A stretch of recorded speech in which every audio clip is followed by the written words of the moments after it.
আসসালামু আলাইকুম। কেমন আছেন সবাই? আশা করি ভালো আছেন। আলহামদুলিল্লাহ আমরা ভালো আছি। দেখেন বাতাস কি শীত, প্রচুর শীত, মানুষ থাকার খুব কষ্ট। এটা হয়েছে গিয়া আমির সঙ্গের পাশে একটা জায়গা।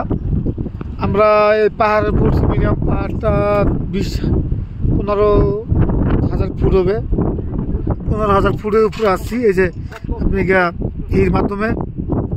তো যাই হোক, আশা করি আপনারা সবাই ভালো থাকবেন। প্রচুর শীতে থাকাটাই কষ্ট হইতেছে।